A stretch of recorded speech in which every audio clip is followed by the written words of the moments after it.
everyone, welcome back. If you're new here, I'm Katie, and today is my August reading wrap-up. So it's already cold. It's in the 60s, and I'm sorry for those of you who are like still in summer weather because I am freezing. Our house does not hold heat, I'm just saying. I will be freezing from now until next April. So, yes. I think I'd rather be warm. I don't know.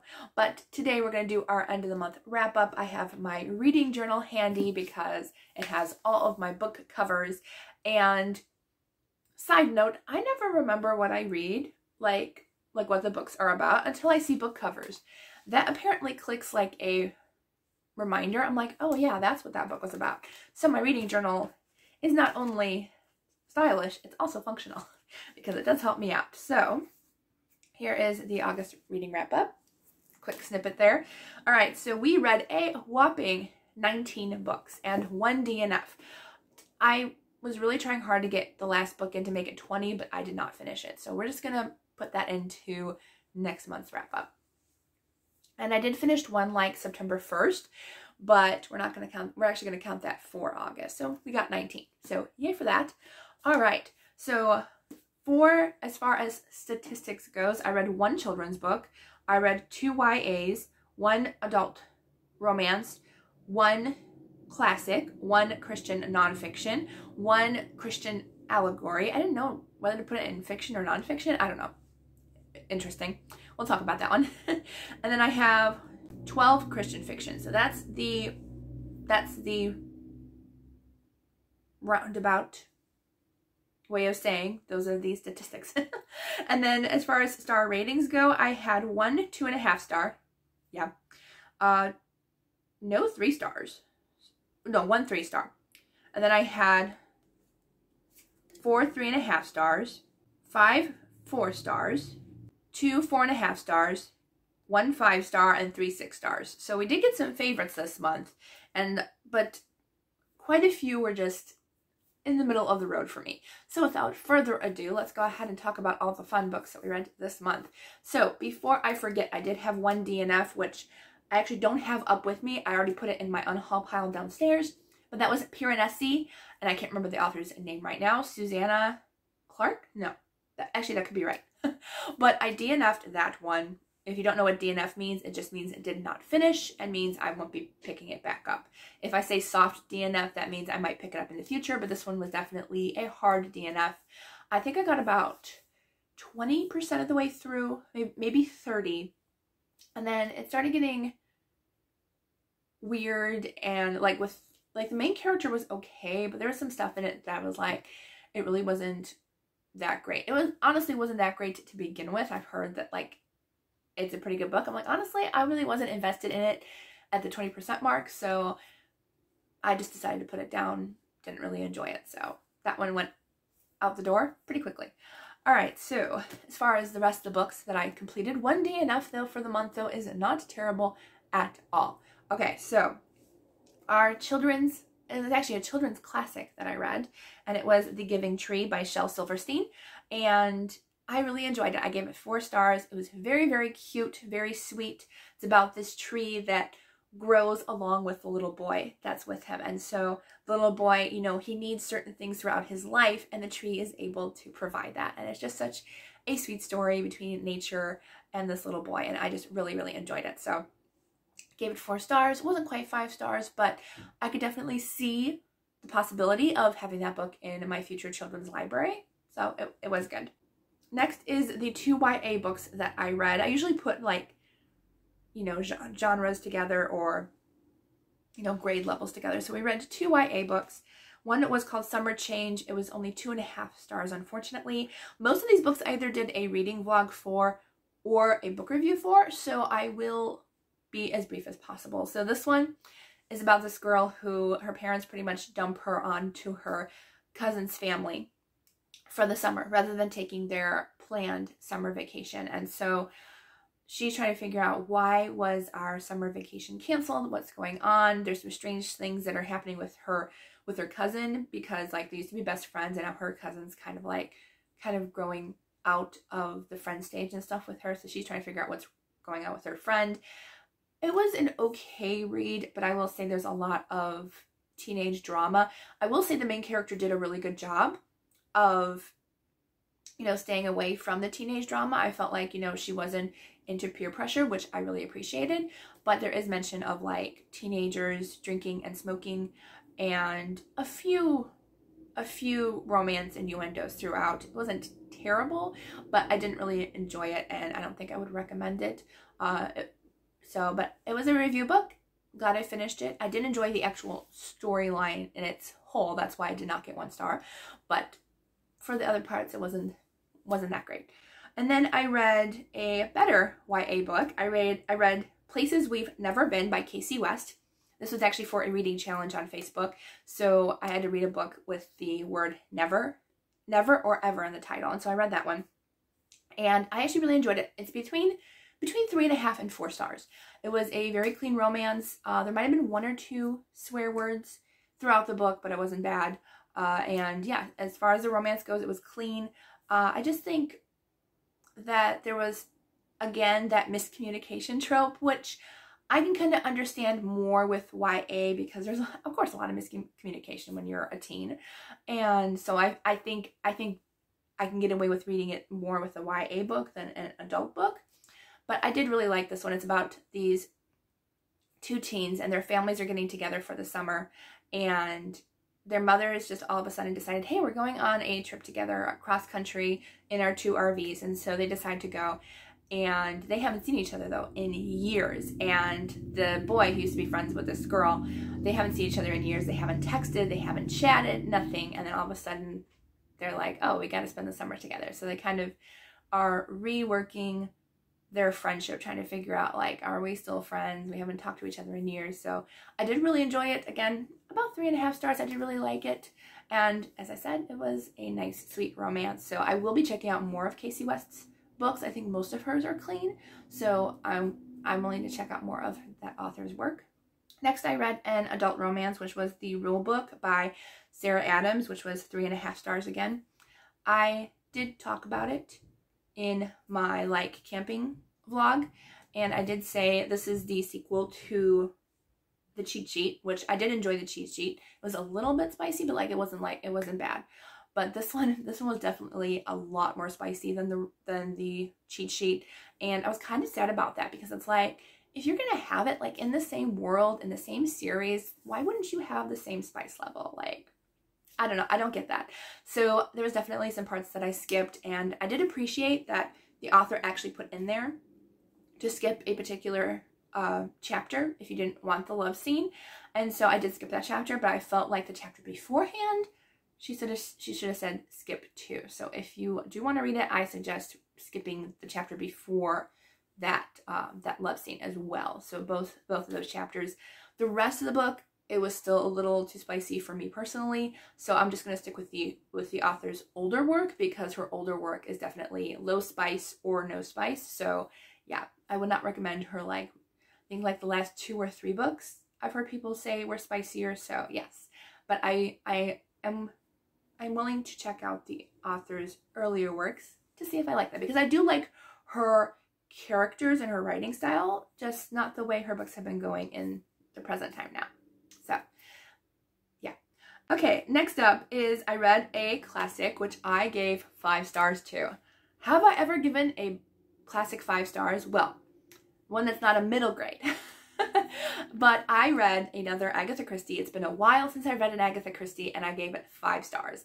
I read Why Didn't They Ask Evans by Agatha Christie, and I loved it. I listened to the audio, loved the narrators. It was so much fun.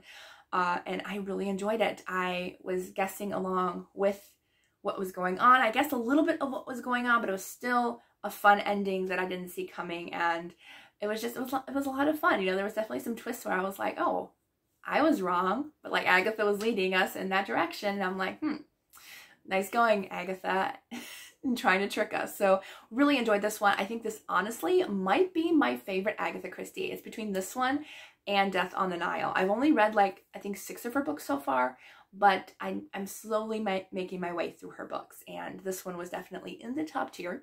And I would love to someday make like a favorites video on my Agatha Christie's, because this one would make it. So this one's about two different characters. One is like, I honestly don't know what his job is.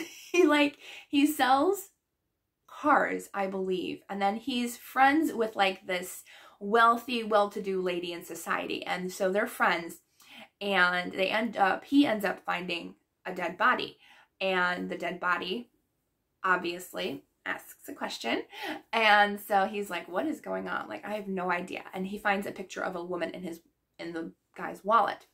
Well, it's all about that mystery on who is the girl in this guy's pocket.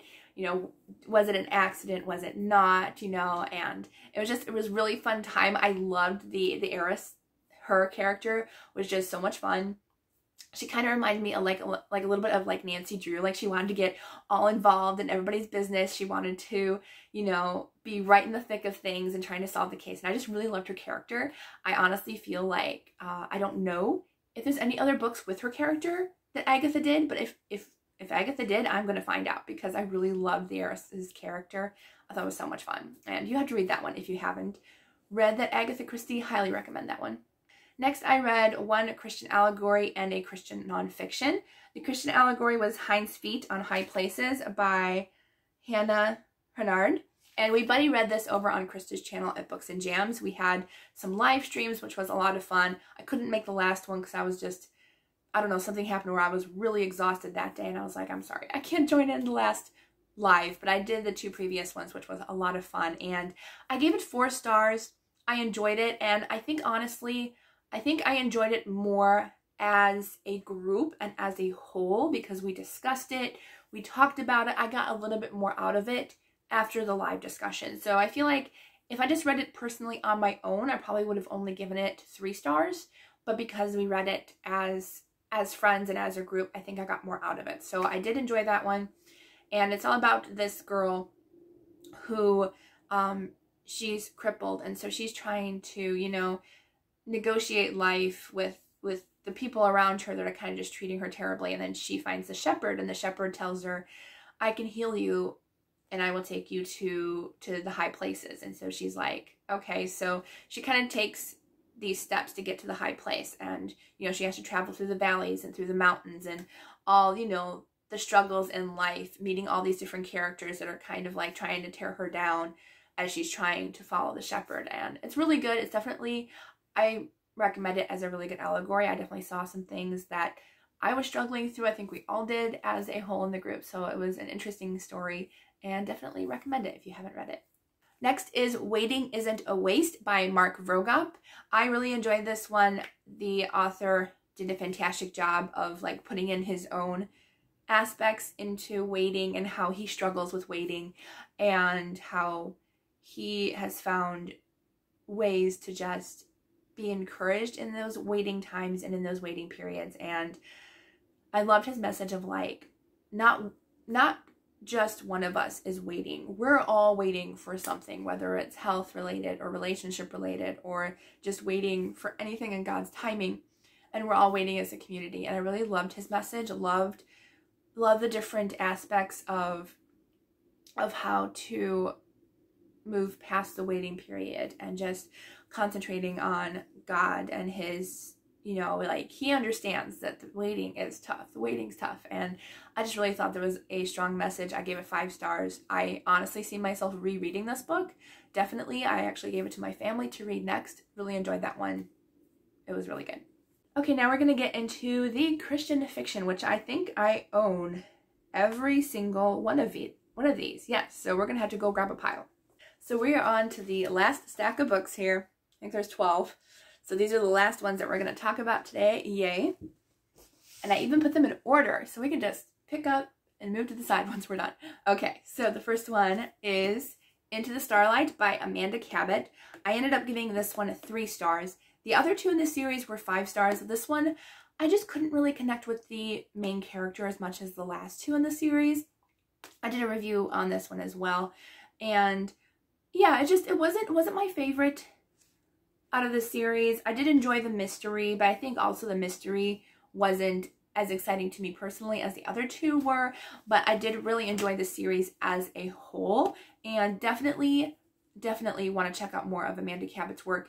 And I can't really say too much about it because obviously it's a third in a series, but in this one we're following the middle daughter, who is Joanna, and we're following her story as she comes back from Europe and heads back to the US to be with family after a tragedy happens in Europe. So did enjoy it, just not as much as the other two in the series. Then we have Until Our Time Comes by Nicole M. Miller. This was a debut novel I got from Baker Publishing to review, and I did enjoy this one. I ended up giving it 3.5 stars, so it was a little bit better than average for me, but it wasn't my favorite World War II fiction. I've read so much World War II fiction, and this one just didn't hit as well as others have in that genre for me, but I can definitely see other people, especially those who love horses, enjoying this. Not that I don't love horses, I do, but I mean just like being in that world of horses and stuff. There is endangerment to horses in this book, in case, you know, if you don't want danger to horses, just skip this book. But there is a few parts that could be heartbreaking for horse lovers, for sure.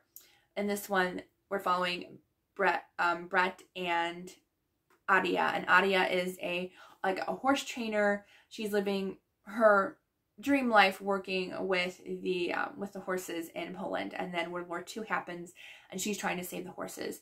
And so there's a little bit of also of the resistance as well happening, but it has mostly to do with like the horses and during that time period, and how this woman tries to help these horses escape Poland before the Germans come in. And it was good, but as I said, it just wasn't my favorite in the World War II genre. Yeah, I guess that's all I have to say. Next we have Between the Sound and Sea by Amanda Cox. This is her newest release, and I think it just came out like last week, maybe the week before.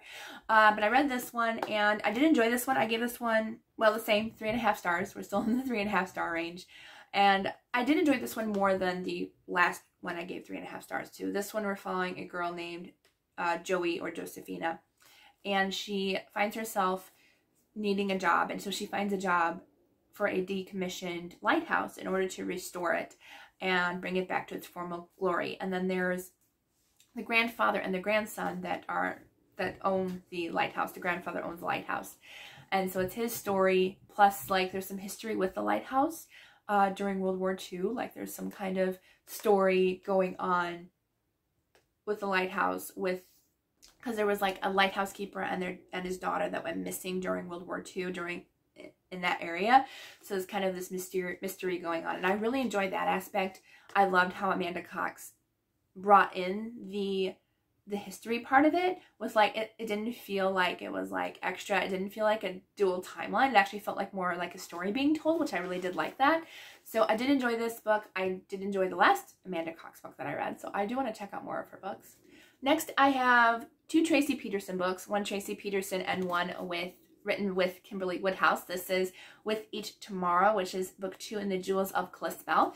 This one we're following a girl named Eleanor and her father, and they're following the train. And they follow the train because they're conservationists, and so they try to figure out, you know, make sure the area is safe and stuff. And he's actually considering settling down in this small town of Kalispell to just write, and she's trying to figure out like, well, what does that mean for me? Like, I've been traveling around with you my whole life. Like, what does that mean for me going on into the future? And so she's trying to figure that out. And then there's trials where like the town is, there's somebody in the town who wants to create like a conservation area, but is it really actually conservation friendly? Because the farmers are kind of fighting it, and she's like, you know, she's against the farmers at first, because she's like, oh, you know, farmers are taking over the land, like they want to preserve this area and stuff.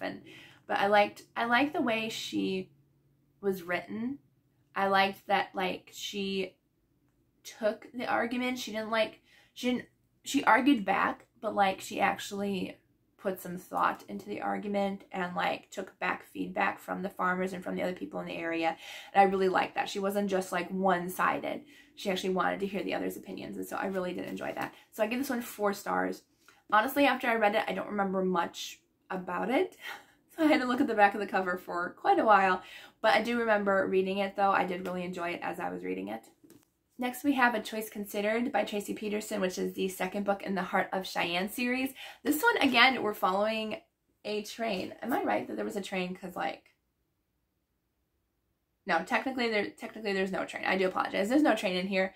But, I mean, they do take the train because they journey west. But there's a train in here. That's why I got confused. Tracy Peterson, 2 books in a row.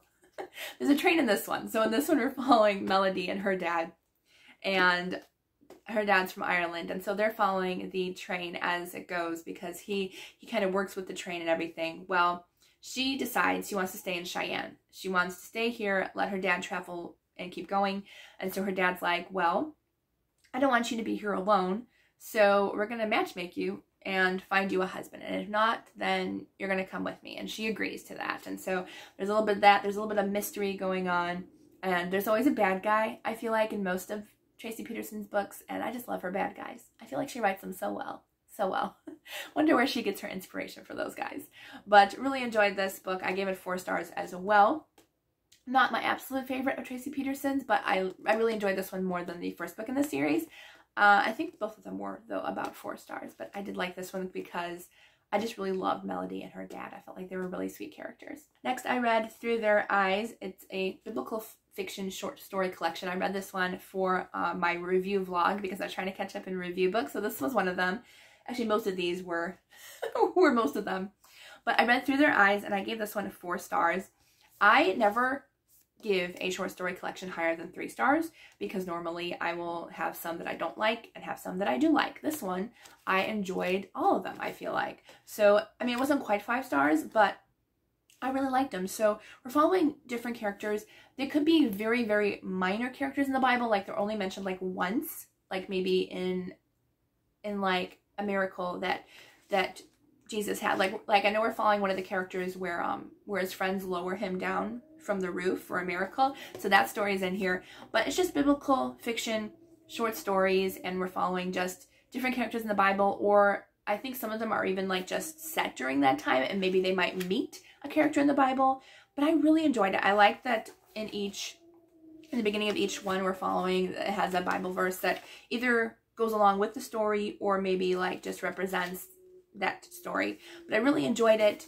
And yeah, for like, I feel like young teens and stuff, to kind of get them like intrigued by the Bible and then like get into your Bible after this to know the true story and the full length version. So really did enjoy this one.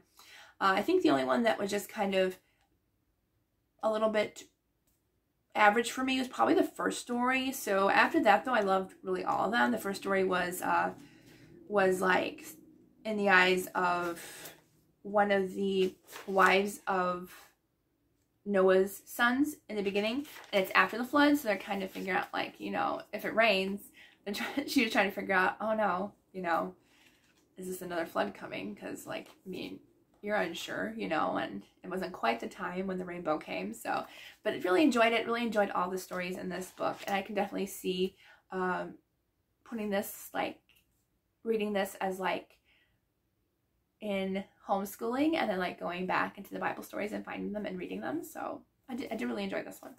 Now we're getting into our 4.5 and above star rating. So Me At The Starlight by Rachel Hauck. This was 4.5 stars.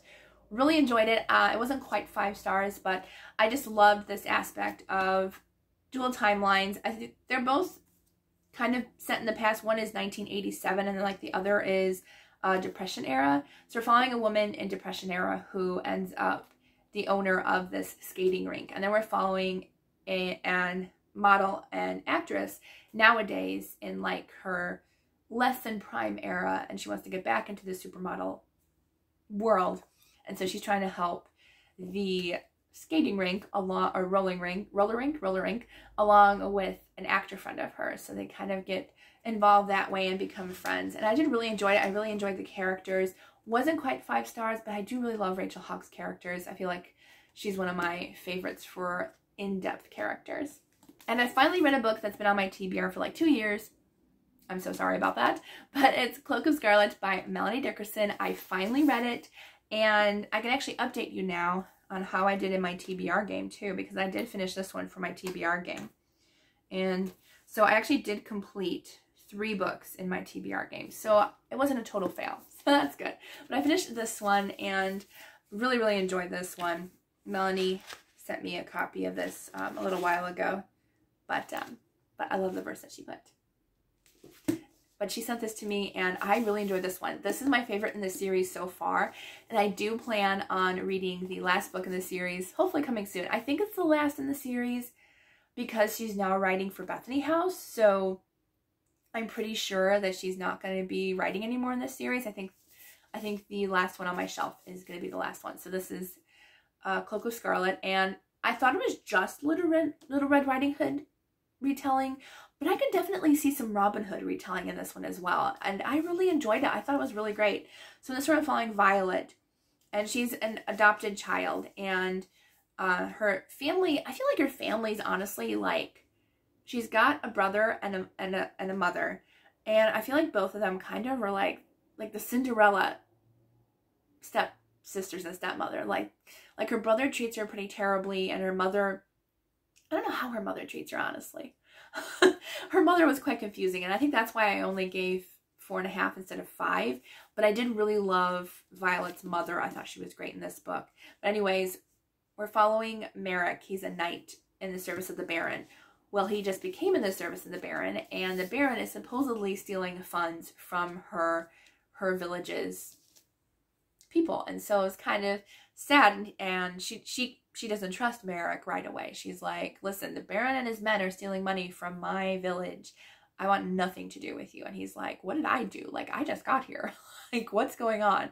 And so he's trying to figure out, along with her, is this true? What's happening? What's going on? And I really enjoy this book. It's definitely my favorite in the series.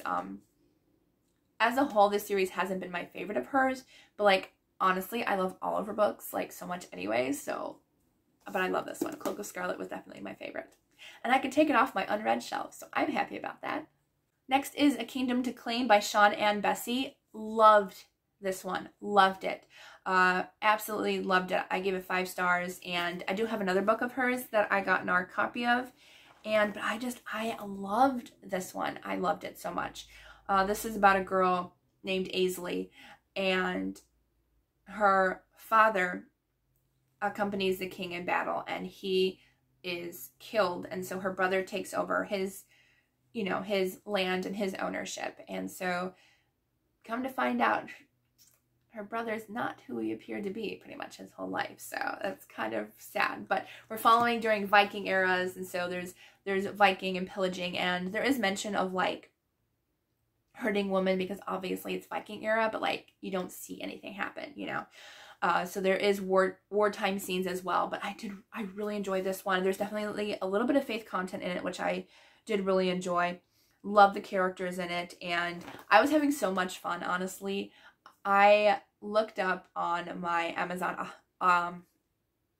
Music, and I went in there and I was looking for like Viking type music. So I looked up on there, and I did find some interesting songs. So I listened to those like during the battle scenes and stuff, and it just made it more realistic and more fun to read. So highly recommend, if you're going to read this one, definitely pick up some Viking music along the way, because that was just kind of fun to have those in the back, and it honestly helped me concentrate on the book a lot more too, which was fun. So yeah, I really, really recommend this one. It was a good time. Really enjoyed reading a book that was set in a different era that I don't read like at all, because, well, I don't find many set during Viking era. So it was lots of fun. It was AD 878, so that was an interesting era, and I really enjoyed it, so highly recommend. The last 3 books that I have for you were all 6 stars, so yay. And yeah, I'm excited to talk about these books. I don't know which one to start off with, because honestly, they were all 6 stars. I think I'm going to start off with this one.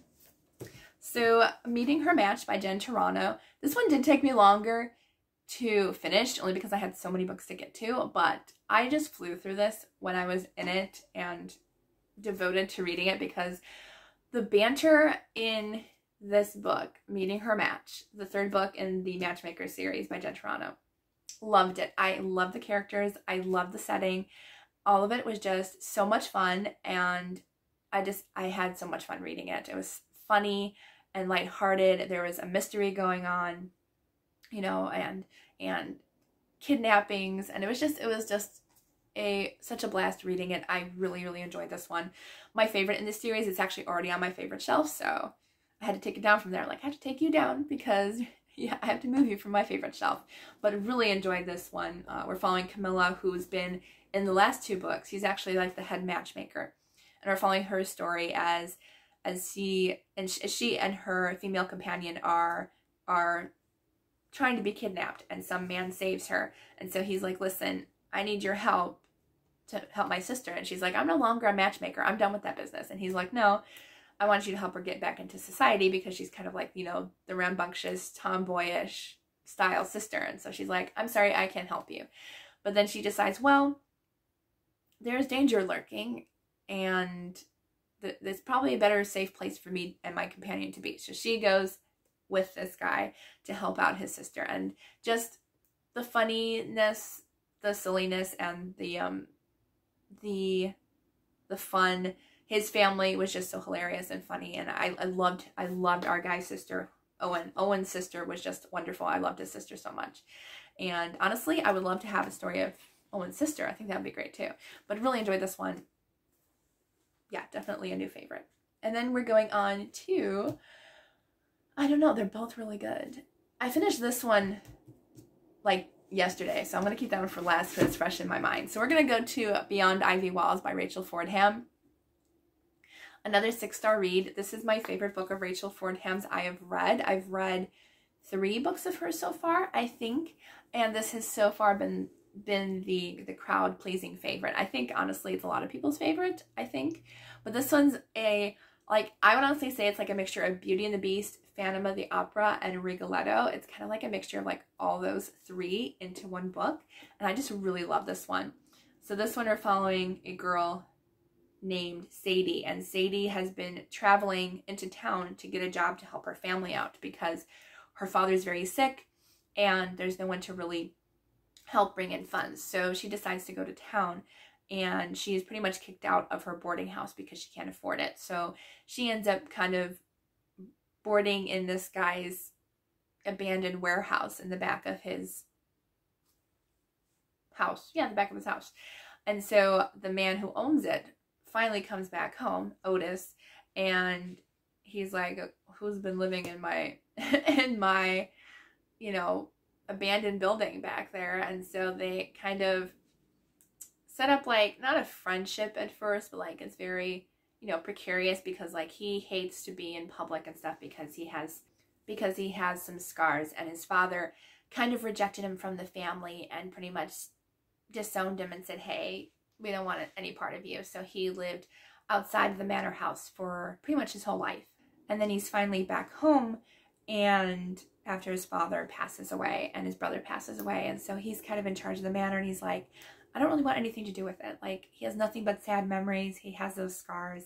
He doesn't want anybody in the town finding out he's back and stuff. So I loved his reclusive character and his passion for music, and I really loved his character. And as I said, I am a huge like Beauty and the Beast, Phantom of the Opera, and Rigoletto fan, that this just hit home for me. So highly recommend if you like any of those movies. And then the last one I gave 6 stars. I did start to give this 5 stars, but I'm like, I just keep thinking about it and I just really enjoyed it. And that's Melissa Koslin's newest book. I was so excited.